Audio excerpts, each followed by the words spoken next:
the control of the Atlantic sea lanes.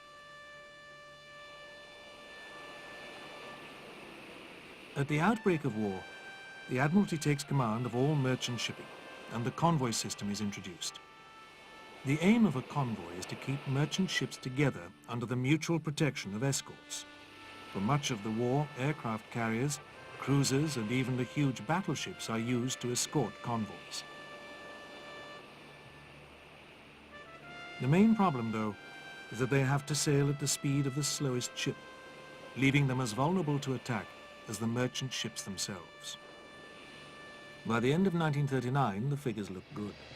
Just 17 of almost 6,000 ships that have sailed have been sunk. But the battle is only just beginning.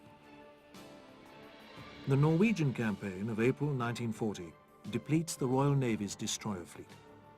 Even worse, the fall of France gives the U-boats ports on the Bay of Biscay from which to enter the Atlantic. Now the attacks come in the Atlantic Gap.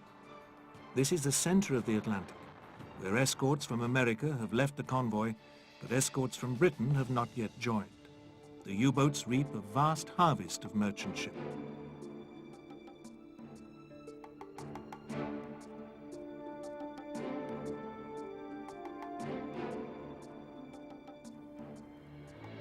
In September 1940, Admiral Karl Dönitz, Commander-in-Chief of all U-boats, lets loose his wolf packs. This is a concept whereby a U-boat or aircraft detects a convoy, radios the position to headquarters, who in turn assemble all other available U-boats in the path of the convoy.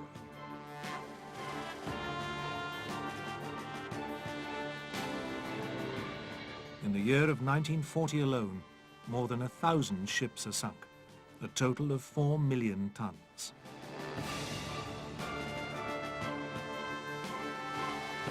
Not only is Britain losing merchant ships, the battle is also depleting the Navy's destroyers and corvettes. At this point, a valuable addition arrives from America. President Roosevelt and the US Congress agree to the loan of 50 elderly destroyers. These replace the lost ships and bridge the gap until Britain's shipyards can build more. It is, however, the breaking of the German Navy's codes that breaks the stranglehold. Finally, the Navy knows where the U-boats are and can take appropriate action.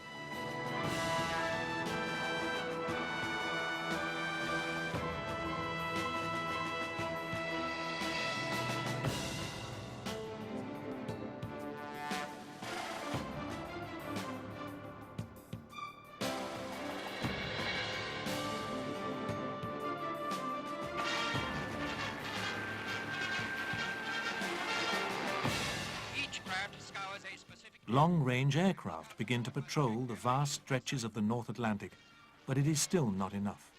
There are now more U-boats operating in the Atlantic than ever before, a total of 312 by the end of 1942.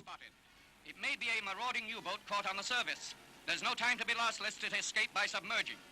Immediately word is flashed to destroyers nearby and they close in ready for a kill. However, the sub turns out to be English, so all's well, and the patrol plane flies on.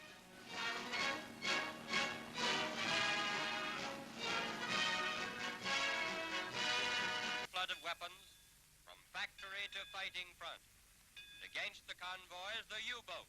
1943 sees the climax of the battle. In the first 20 days of March, 500,000 tons are lost, but the tide is turning. More escorts and merchant ships appear. And long-range bombers, we fight back against the U-boat. The Admiralty has advanced information on the whereabouts of the enemy, and the U-boat effort begins to slacken from sheer fatigue. 41 U-boats are lost in May 1943, and Dönitz withdraws the rest, ostensibly for training.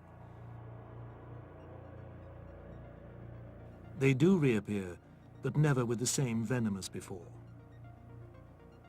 The Battle of the Atlantic is the hardest ever fought by the Royal and Merchant Navies. Thousands of men have lost their lives or suffered from the severe conditions found on the high seas. But their contribution sees the ultimate survival of Britain.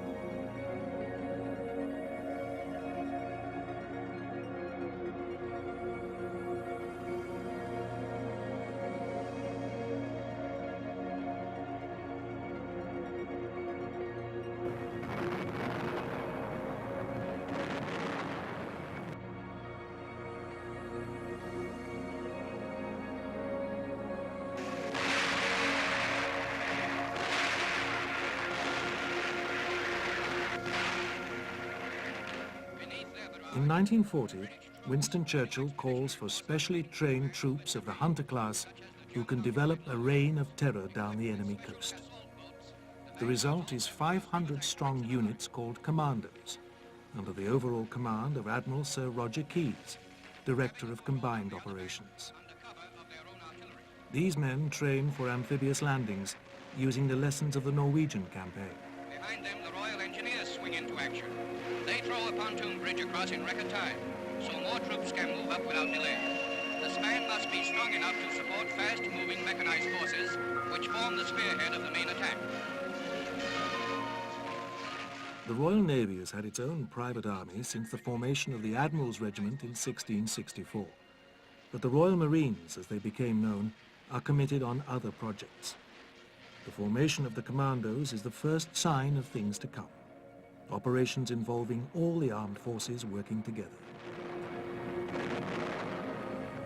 On August the 18th, 1942, the forces landed on the beaches at Dieppe on the French coast. The plan is to carry out a frontal assault on a defended seaside town and then withdraw.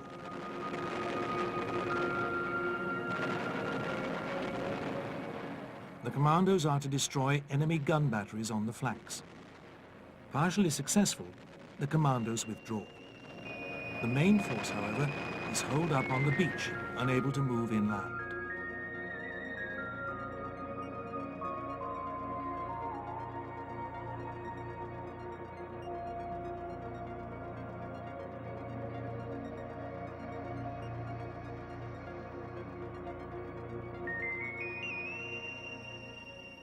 In just a few hours, over 1,000 men are dead and more than 2,000 captured. The remainder of the force withdraws.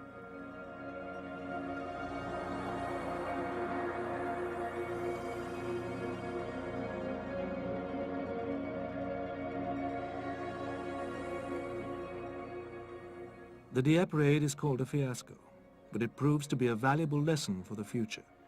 For at Combined Operations Headquarters, the priority is planning for the invasion of France.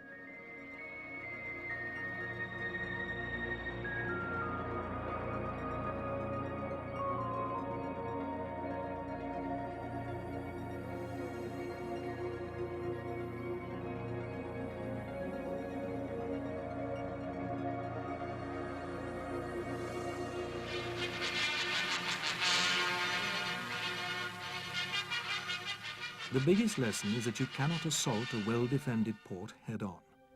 For this reason alone, Calais is not chosen for the assault. It is therefore decided to land on the Normandy coast in an area of beaches more than 60 miles long. The British and Canadian forces would land in the eastern area on 3 beaches designated Gold, Juno, and Sword. The naval operation would be called Neptune.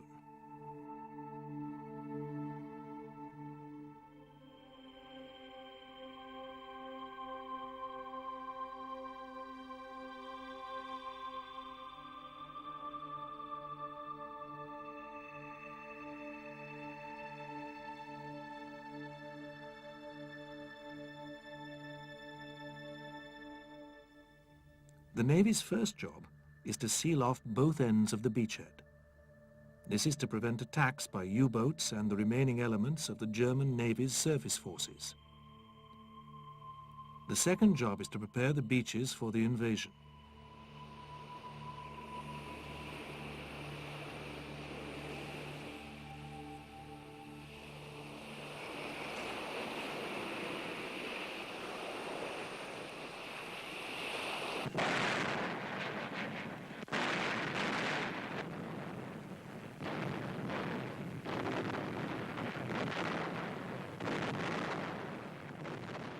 At 5:30 on the morning of the 6th of June 1944, the Royal Navy begins a thunderous bombardment. More than 1,200 ships are available for the operation, including 3 battleships, 17 cruisers, and 63 destroyers. The combined force fires thousands of tons of shells into the German defenses. Their next job for D-Day is to put ashore the thousands of men committed to the first wave assault. Canadian and British troops have less distance to go than their American counterparts to the west, and they arrive on the beaches without too many losses. Once landed, though, they meet with fierce resistance, and soon there are landing craft and tanks ablaze. But the area is not good for defense. No cliffs or other natural obstacles. Once the British tanks are ashore and the minefields are cleared, troops begin pouring off the beach. They said the whole thing was dear old Winston's idea.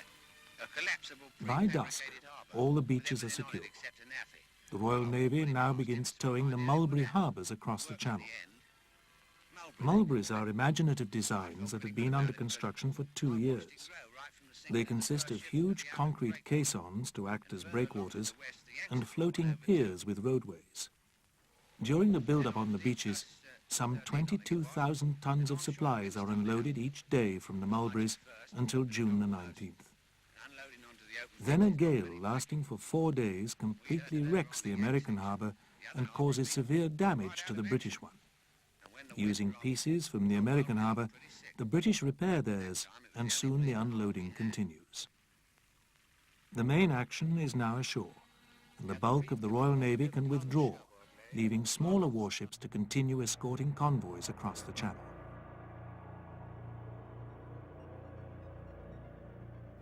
On December the 7th, 1941, the Japanese attacked the US base at Pearl Harbor on the Hawaiian island of Oahu.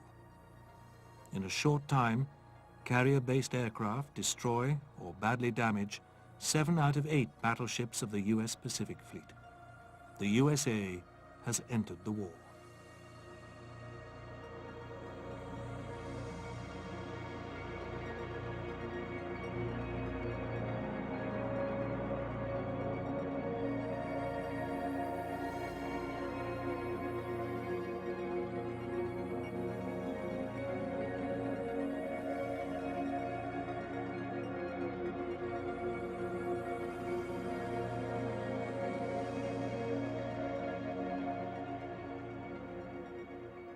The following morning, Japanese aircraft bomb Singapore, the great British stronghold in the Far East. At the same time, the Japanese land in Malay.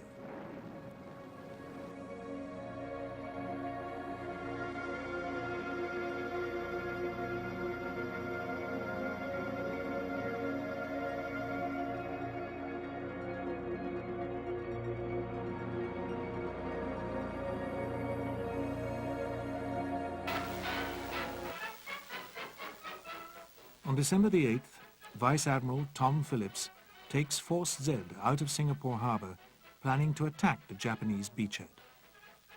Force Z consists of the battleship Prince of Wales, repaired after her fight with Bismarck, and the old battle cruiser Repulse. He has no air cover and relies on bad weather for protection. Initially spotted by a submarine, Phillips realizes his predicament when he spots 3 Japanese seaplanes in the distance.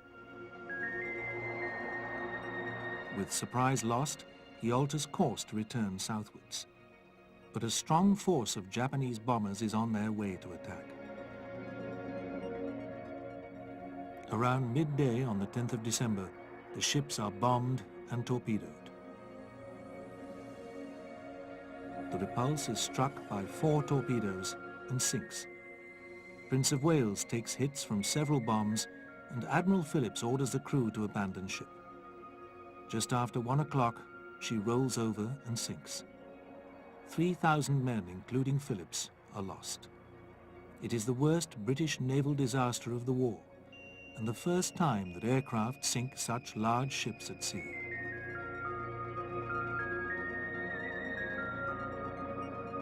The loss of these ships proves that there is little or nothing to stop the Japanese. On the 15th of February 1942, Singapore surrenders.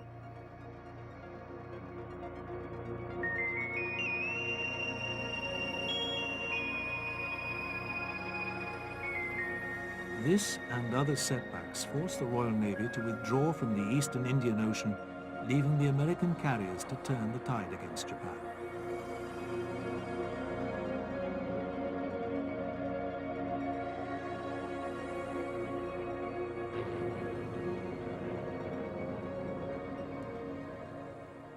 The next 3 years proved that the aircraft carrier is king in the Pacific.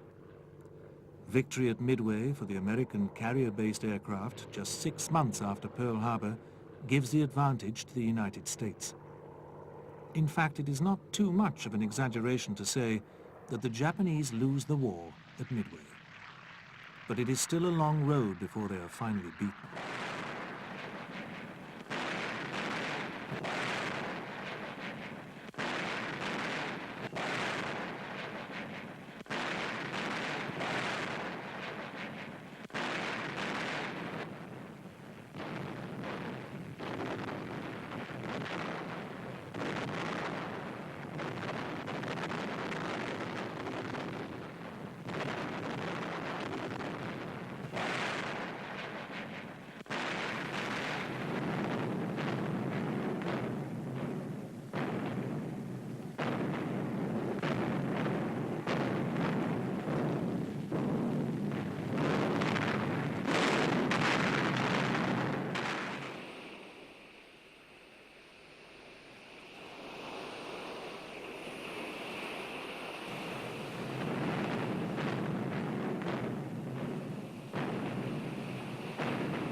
It is not until 1944 that the British Eastern Fleet is reinforced in enough strength to return to the fray. The addition of the Victorious is just the first move in the planned build-up of a substantial carrier force with which the fleet can enter the Pacific. But first, they have to re-equip.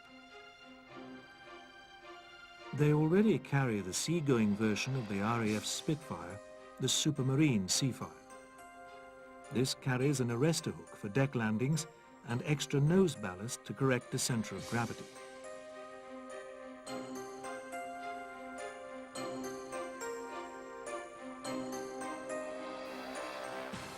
It's joined by a new aircraft, the Fairey Firefly, an aircraft designed by the manufacturers of the Swordfish. The Firefly is a single-engined naval reconnaissance and ground attack fighter which is planned to be used in operations against the Japanese mainland. However, it is increasingly used for anti-submarine duties.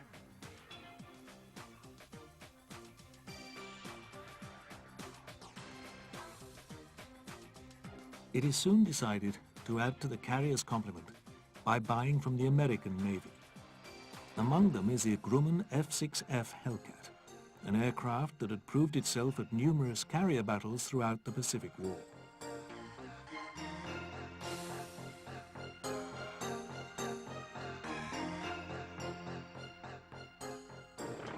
In the strike role, the Navy uses Grumman Avengers.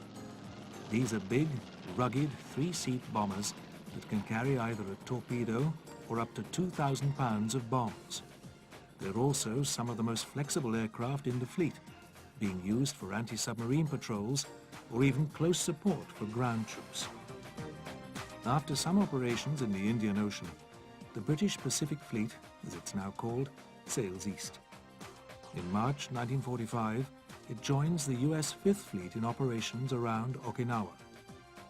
It is at this point that the British get their first taste of the kamikaze. These are Japanese suicide planes that are used to crash into Allied ships, causing great damage. 4 of the British carriers are hit, but their armored flight decks prevent the ships being put out of action. The carriers take part in the final operations of the war, when, now attached to Admiral Halsey's Third Fleet, they take part in bombing operations against the Japanese mainland. On the 14th of August 1945, after the 2 atomic bombs had been dropped on Hiroshima and Nagasaki, the Japanese surrender. In wartime, the strength of the Royal Navy reaches over 850,000 men and 3,500 ships. It takes just 2 years of peace to reduce this to 170,000 men and 600 ships.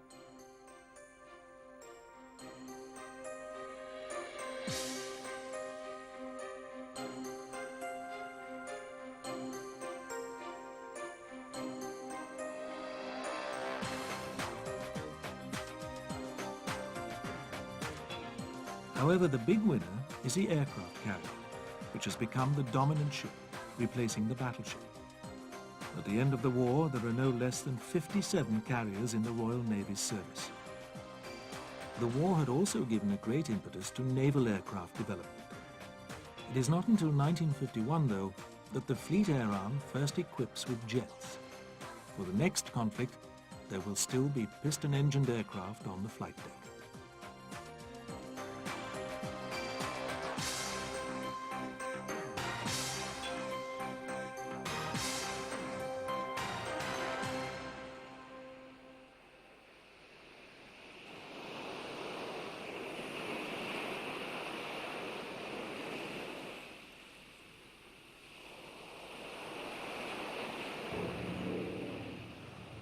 In 1950, with the onset of the Korean War, the standard fleet fighter is the Hawker Sea Fury. During the war, Sea Furies carry out hundreds of ground attack sorties against North Korean forces. And with a top speed of 460 miles per hour, it is occasionally able to hold its own against the communist MiG-15 jets.